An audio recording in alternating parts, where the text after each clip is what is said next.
Аз първо ще покажа, понеже видях, че сте добавили така съдържание към сайтовете си, вече приличат на малко по-професионални. Ще покажа малко, за да дигнем нивото, някои, които са отделено им още повече време. Но аз мисля, че нивото за една седмица доста добре сме напреднали. Ето тук, така, пак имам. Така, през половин час ще имаме рекламни паузи на NetOne.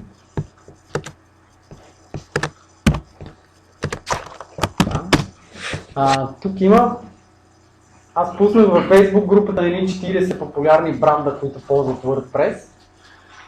А тук би трябвало да видим, ако имам хубав интернет, 25 примера на WordPress сайтове.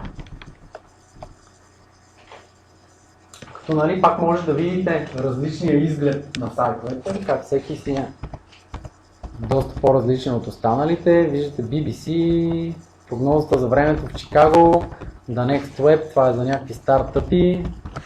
Този тук е интересен.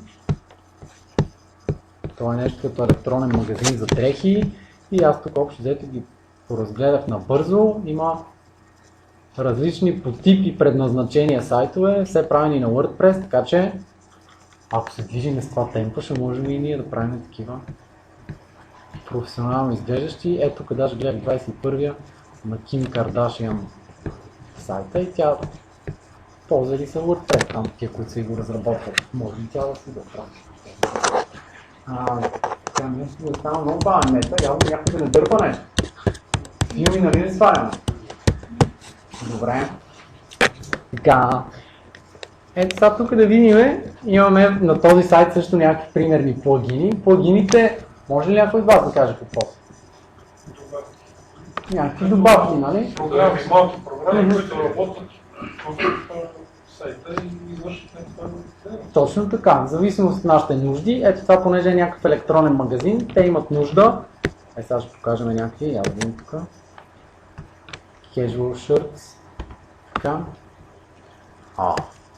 Тук имат. На дамските имаха друг. Добре, ето тук примерно един вид плагин е да ни добави ето тези тук социални мрежи. Нали. Или това Buy Now най-вероятно е плагин за електронен магазин. Това е друг вид плагин. Пак тук женския, той изглеждаше съвсем различно. Съвсем в два различни сайта. Така, тук има един друг плагин, който като си харесаме нещо, тия обувки примерно, цъкваме плюсчето и имаме Find Store. Да видим откъде може да ги вземем на място. Или вадя една Google Maps карта и ги има всички обекти, където ги има обувки. Това е друг вид плагин. И сега ще видим как ние да си добавяме такива различни плагини според нуждите от нашия сайт. Така, плагин или то на български сега не го превеждат приставки, а мисля, че разширения, нали? Там където е контактчето. Това контактче, разширения. Да. Така, и накратко ще си говорим какво са плагините, какви са критериите, по които да си избираме. Понеже има адски много плагини, ние трябва да си подбираме подходящия за нас. Ще видим видове приставки и как точно да се ползват, защото има няколко различни случая и няколко добри практики. Така, плагина, вие казвате, това е някаква мини програмка, която си добавяме. Видяхме примерчета, може да други примерчета са календар, някаква връзка с Facebook. Това тук облаче, примерно, което е, такива нали сте виждали, облаче с думи. И това по принцип показва често срещани думи в нашия сайт. И колкото по-често срещане, толкова по-голяма е. Например, тук пост са много често срещани, пък social е по-малко често срещано и така. Такива неща, ако искаме да си добавяме към сайта, това е в плагинс или разширения. Така, сега какви са ни критериите за избор? Аз тук се вдигам в моя сайт, Dev10 и аз понеже се води, че е за някакви уроци, примерно качвам курсове. Тук на плагинс, ако цъкнем плагинс, ни показва тези, които имаме инсталирани. Аз ще си махна няколко, които слагах, за да ги покажа и на вас. По принцип, ако сме сложили някой, искаме да го махнем, този примерно, давам му Deactivate и след това го трия. Така, защото често се случва да си сложим някой, който не ни харесва и трябва да го махнем. Ето ви този, деактивирам и го триям. Така, сигурен съм, че го трия.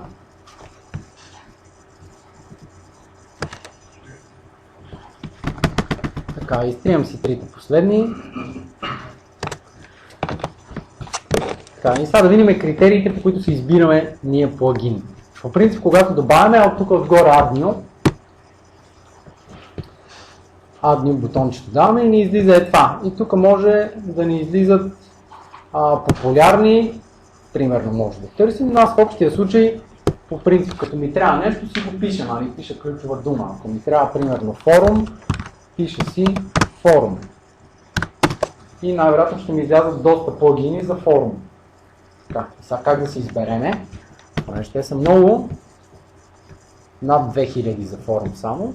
Има няколко основни критерии. Първото е, тук много хубаво се излизат колко сваляния има.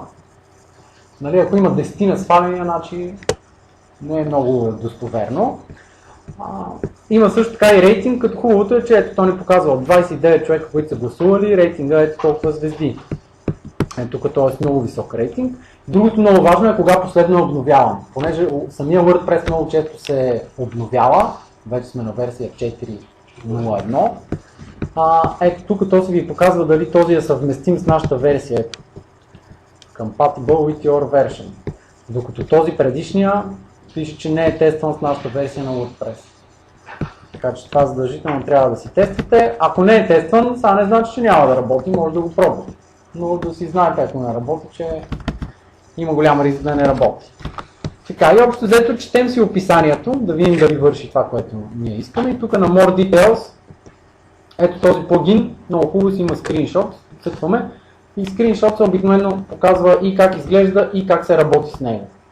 Нали, вие може да се ориентирате някакъв супер сложен ли, трябва ли да пишем код за този плагин и така нататък. И виждаме тук един рейтинг 5 звезди, то след това може и автора да си го сложи. Се знае. 1000 човека са си го свалили, не е най-популярен, но да. Има доста плагини и това е най-важното, да гледаме критериите.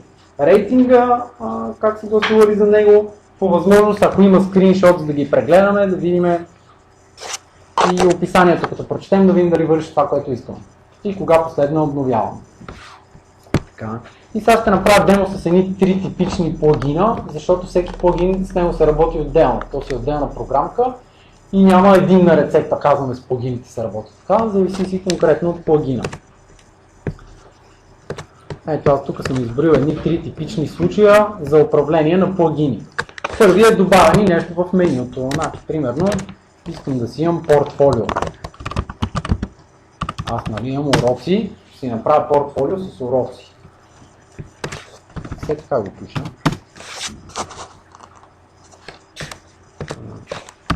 Така. Ето така може да се прави. Така. Ето този плагин, инсталирам си го.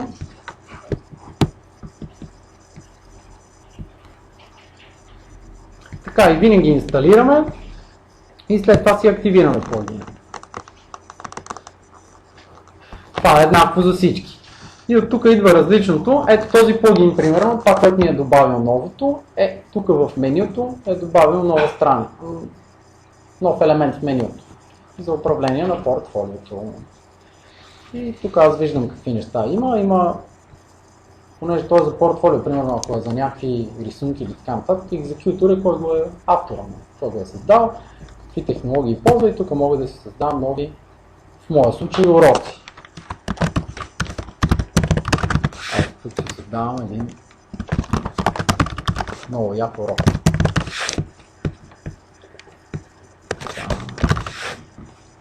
Може да си направя. Ето.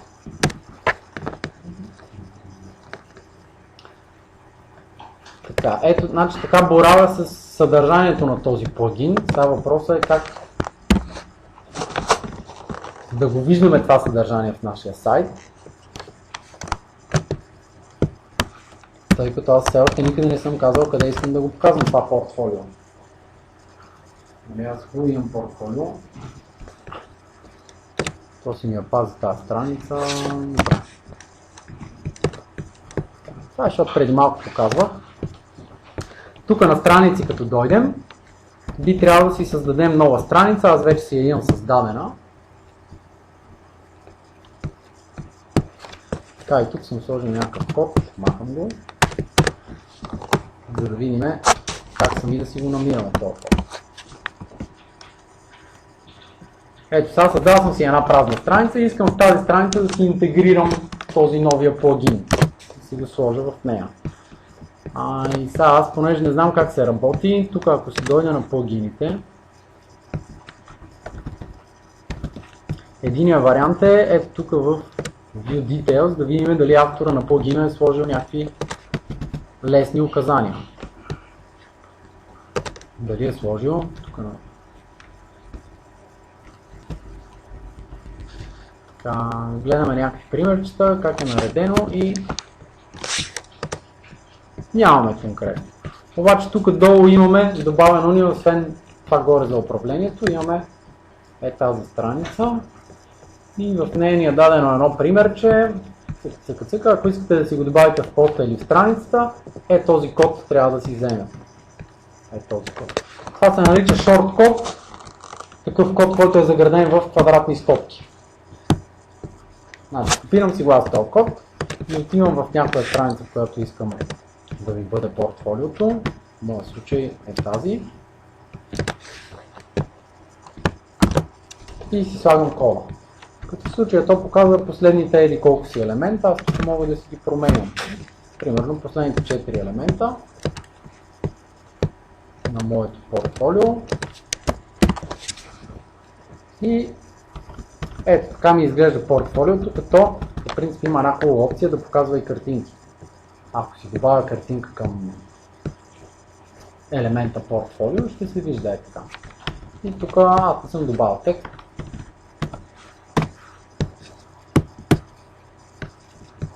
Това му добавих текст, тук ако дам read more, така изглежда този плагин. Това ми е description и така.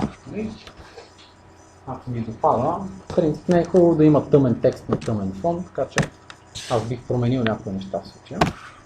Така, но това е първи вариант за управление на плагини. След това имаме втори вариант, самата приставка да си има някакви настройки. И тук за пример ще дам една връзка с Facebook. Това отивам да си добавя нов плагин. Решавам, че искам връзка с Facebook. И сега, ако напиша Facebook, най-вероятно ще ми излязат доста плагини. Аз искам един конкретен. Искам да видя дали го има тук.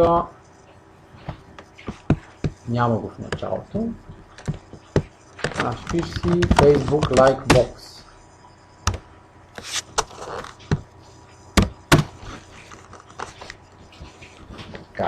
Така. И тук пак първия, който ми излиза, аз като го прегледам, изглежда, че е бил свалян, добър рейтинг има, обаче последно обновявам преди 5 години, което не е много яко. Най-вероятно, който го е правил, го е зарязал. Така че по-скоро към втория се насочвам и инсталирам си го. Така и пак инсталирам и активирам. Това е единственото, което винаги е едно и също. Инсталирам и активирам. Така и сега си го чета тук какво ми казва. Този плагин ще покаже Facebook Lightbox. Само трябва да го добавим към widget. Значи този пък се управлява през widget. Отивам си в widgetите. Помните ли миналия път? Ние си ги изчиствахме widgetите. Сега ще добавям. Тук в Appearance Widgets. Или Judge на български. Така и тук ето ми го. Аз съм си го добавил. Тук добавянето, припомням, ставаше с завлачване, така. Той по принцип го няма, вие трябва да си го издирите. Това са си стандартните, които си върват с WordPress и освен тях ми е добавянето този. Взимам си го и си го редя, ето така. И тук си пиша, какво да пише в widget и ID-то на моята страница. Това вие трябва да си го попълните, аз съм си го попълнил предварително. И тук мога да казвам по колко човека да ми показва. Примерно по 12, записвам си и сега то би трябвало в widgeтерията да ми го добавя. Къде ми е widgeтерията? Кой може да каже? Тук под календара. Да, така, сега тук го няма.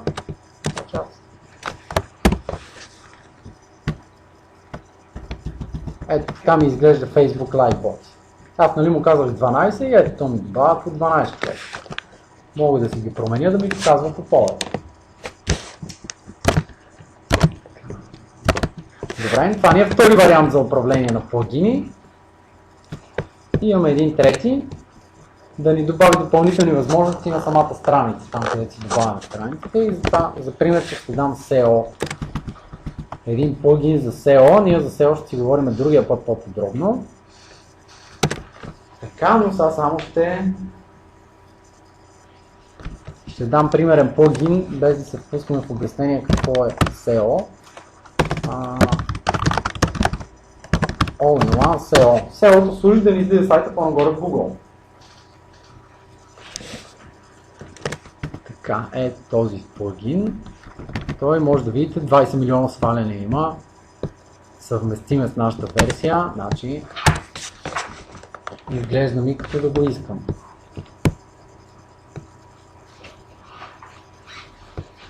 Така, активираме си го и сега трябва да разберем как се работи пък с този плагин. Това той пак ни е добавил тук нещо ново. Имаме някакви General Settings, на които сега няма да се спираме, другия път ще ги гледаме. По-интересното, за което ви го показваме, че като влеземе тук на страниците, може да видите, ето тук ми е добавил едни 3 нови поленца. SEO заглавие, SEO описание и ключови думи. И то SEO-то работи така. Към вашия сайт вие му давате някакви ключови думи и в Google някой като напише тия ключови думи ще излиза вашия сайт. Само че вие видяхте, че 20 милиона сваляне има този плагин, така че не сме само ние, които го правим, но така, ето аз тук съм си дал някакви примерни ключови думи. За Lesson 3, примерно, той Lesson 3 ми е примерно за SEO, в моят случай. SEO Optimization. Така. Значи едното ново, което ми е добавило е това тук. Малко бавничко успешно. Така, другото ново е, като вляза на някоя страница,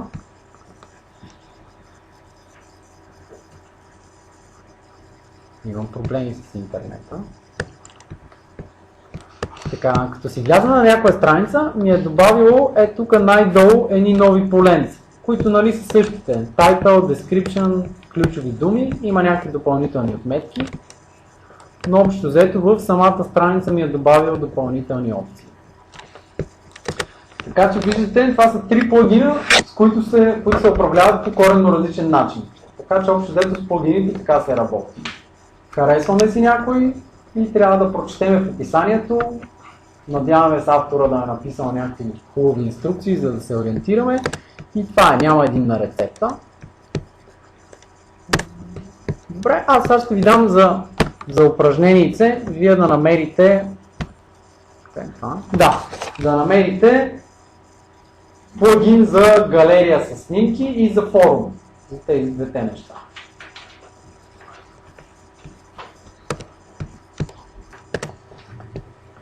И аз тогава да покажа още 2 нови неща и ще ви дам пак да си робите за плагини, защото тук основно е да свикнете как се работи и да го опитате. Няма рецепта. Значи тук ще си добавим един плагин, който е за кеширане. Някой чува ли за кеширане на информация? Познаваш.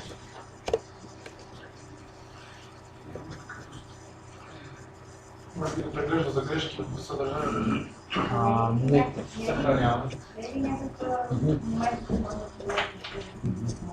Съхраняване, да. Съхраняване на стойност, да. По принцип идеята е, за да ви работи по-бързо сайта, в случая вашия сайт, като го отвори някой, да му го записва част от информацията на неговия компютър и следващия път той като влезе да не трябва да дърпа цялата информация от интернет и тя половината си му е вече на компютъра. Това е кеширането, нали? И по принцип повечето големи сайтове ползват някакво кеширане, нали? Затова работят малко по-бързо. Така, и ние сега ще си вземем един такъв плагин за кеширане и тъкмо с него ще ви покажа още една интересна опция. Така, значи тук Admin и си търся Супер кеш. Кеширане се пише така. Не така. Е така. Супер кеше.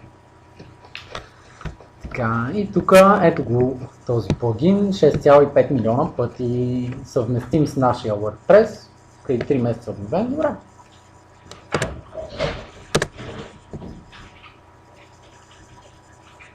Инсталирам, активирам. Така, и ето вижте сега този плагин, той е от тези, които даже тук са много мили и ми дават съобщения. Не е активиран, за да го активираме трябва да идем на плагин admin page. И си има линкче директно, за да не търсиме ние плагин admin page. Иначе той е тук в settings, е тук последно ми е добавил. Но аз мога от линкчето да си стигна до него. Така, тук на мен ми дава някаква грешка. Да, и на вас ще ви я даде също тази грешка, защото това е другото интересно нещо, което искам да покажа. Казва, че има permalink structure error. Това би трябвало на вас да ви го казва. И сега ще обясним какво е това permalink. Това първо се управлява ето от тук. Settings, permalink. Ето, permalink. Настройките и ето то вие, като го видите, ще разберете за какво иде реч. Това е как да ни изглежда всяка една страница по подразбиране. Тя е page равно на някакво ID там. 9, 8, 7, зависи от това коя страница е. Което по принцип за Google не е много хубаво. Нали? Една от причините е да си променим permalinks, примерно аз слагаме това postname по принцип. Тоест името на поста, такъв ни е permalink. Нали? На мен сайта ми е цъка някакъв сайт dev10 наклонена и вече страницата ми, примерно, ще бъде lesson 1. Линкчето тук. Ето, homepage, ако ми е така, като цъкна на някоя страница, ето на lesson 1, ако цъкна, е lesson 1. Само част, понеже сега си промених permalinks, сега не работи, обаче го върна това. Би трябвало да ми го промени. Вие не знам дали сте обръщали внимание как ви изглеждат страниците. И сега като отида на Pages, вече всяка една страница, ето тази, lesson 1, ето тук имате опции да си го променяте това. Името на страницата как да бъде. И аз ми цъквам edit, примерно, мога да кажа е така, lesson 1. Оставям си го lesson 1. И ако променяте нещо, трябва да апдейтнете. Аз тук без искам по някакъв странен начин, добавих е това, не знам как. Но за жалост апдейтнах. Добре, сега би трябвало тази страница да я намирате. И всяка друга страница ми е наклонена името на страницата. Така, това е permalinks и е хубаво да бъде, за да имаме SEO оптимизация, да бъде с името на поста. Тоест тук в permalinks да сме си избрали postname. И вече след като сме го избрали, би трябвало този плагин за кешването да ни извади опциите, и като с него трябва да внимавате, защото ако не знаем какво пипаме, по-добре да не пипаме с него, че може нещо да се щупи. Затова е тук те си направили един специален таб Easy, който в принцип него го отваря и само него гледаме на този етап какво пише и това, което ни трябва е да си го активираме. Така, и като го активираме, тук има един тест. Тестваме да видим дали работи. Това, което прави е праща два пъти се едно опитва да ни отвори страницата и казва дали таймстампа е един и същи. Той съвпада, значи всичко е точно. Като тук една забележка ще дам, по принцип има голяма вероятност, като си активирате кеширането, да не ви се рефрешват страниците вече. Т.е. като промените нещо и си отворите страницата, и тя да не е обновена. Това е защото е кеширана и вие всъщност не правите заявка към сървъра да ви вземе на ново страницата, ами той си ви зарежда това, което преди е било. Тоест като промените нещо, може да не го виждате. Това искам да кажа. И за да избегнете това, защото вие в момента така вие доста динамичен сайт и често го променяте, може вместо да се рефреш да давате Ctrl и F5. Вместо с F5, което е за рефреш, Ctrl и F5, това са принцип инициира такова, да, супер рефреш, инициира супер рефреш. Ако пак не става, трябва да изчакате малко или най-добре да си отворите отново браузър. Да, с рестартиране на компютъра може и да стане, но то иначе е проблем на браузъра, по-скоро от друг браузър трябва да се отвори. И така с кеширането, значи вече ти трябва да ни работи по-бързо сайтовете. Искам да откара някой друг.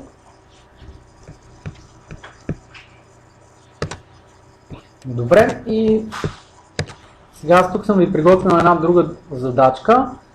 Да си намерите според вашия сайт, понеже вие вече сте започнали и пълни сте някакво съдържание, да си изберете някакви два плагина според вашите нужди, или ако нямате, ето тук има един много хубав сайт, където има доста ресурси. Аз пусках един линк. Всъщност той е същия този, който ви показах в началото. Това са 25-те сайта. WordPress Beginner, wpbeginner.com. И в този сайт, като влезете, тук в менюто блок имаме WordPress Plugins. И има доста теми. И общо взето пише доста интересни неща. Тук специално за плагини, нали?